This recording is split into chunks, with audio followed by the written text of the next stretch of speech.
गणेंद्र भारद्वाज जी, आप ही से शुरुआत कर रही हूं। बेशक आप मनी ट्रेल का पता बताएं और कहें कि भारतीय जनता पार्टी से इसका ताल्लुक है, लेकिन इन सब के बीच सरकार कैसे चलेगी, इस सवाल का जवाब आप लोगों के पास नहीं है। तिहाड़ में बंद है मुख्यमंत्री, कैसे चलाइएगा दिल्ली? देखिए प्राची जी, हम पहले दिन से ये कह रहे हैं कि जिस मनी ट्रेल की भारतीय जनता पार्टी बात कर रही है, जिस सो कॉल्ड एक्साइज स्कैम की भारतीय जनता पार्टी पिछले 2 सालों से बात कर रही है, उस सो कॉल्ड एक्साइज स्कैम में 2 मुख्य आरोपी थे।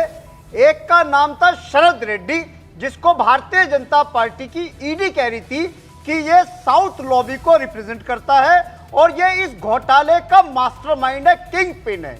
उस शरद रेड्डी से भारतीय जनता पार्टी ने 60 करोड़ रुपए ले लिए।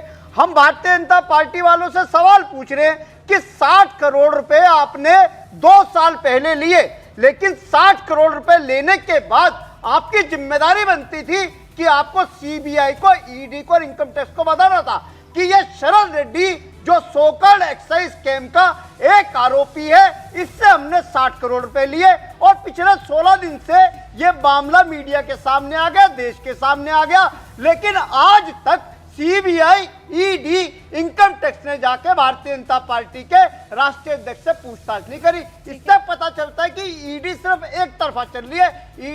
ईडी को जाके बात करनी चाहिए थी। और दूसरा है ये मुगांता श्रीनिवास रेड्डी, ये मोदी जी के साथ इनकी तस्वीरें देख लीजिए। ये मुगांता श्रीनिवास रेड्डी ये सो कॉल्ड एक्साइज स्कैम के दूसरे मेन एक्यूज थे। इनका बेटा राघव रेड्डी जो था, मुगांता राघव रेड्डी, उसको ईडी ने अरेस्ट कर लिया, उसको जेल में डाल दिया। मुगांता श्रीनिवास रेड्डी से बार बार पूछताछ हुई। 9 बयान में मुगांता श्रीनिवास रेड्डी और इनके बेटे राघव रेड्डी ने बोला कि मैं, आप ईडी पर सवाल पूछ रहे हैं, आप मुगांता रेड्डी पर सवाल पूछ रहे हैं। एक सेकंड, आप बार बार शरद रेड्डी पर सवाल पूछ रहे हैं। यही आरोप आतिशी अपनी प्रेस कॉन्फ्रेंस में लगा रही थी।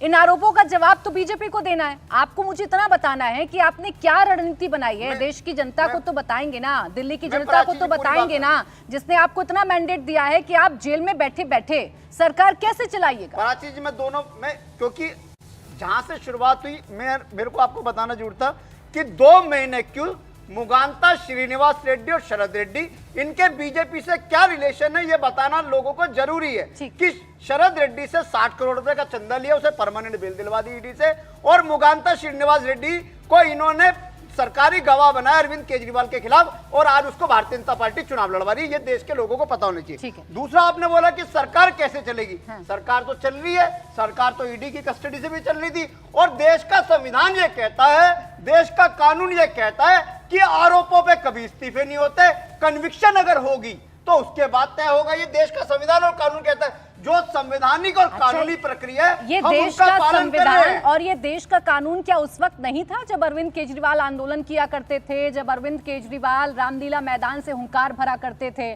आज जो आपके हाथों में हाथ डाले हुए नेता नजर आते हैं, उनका नाम ले लेकर उनके इस्तीफे की मांग किया करते थे। क्या उस वक्त नहीं था संविधान? क्या उस वक्त नहीं था देश का कानून? प्राची जी, 2015 से दिल्ली में हमारी सरकार चल रही है। तकरीबन 8 साल हो गए सरकार चलाते हुए।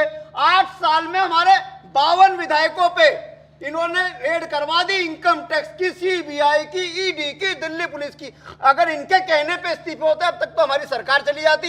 ये तो रोज एफआईआर करवाएंगे, रोज सीबीआई भेजेंगे, रोज ईडी भेजेंगे,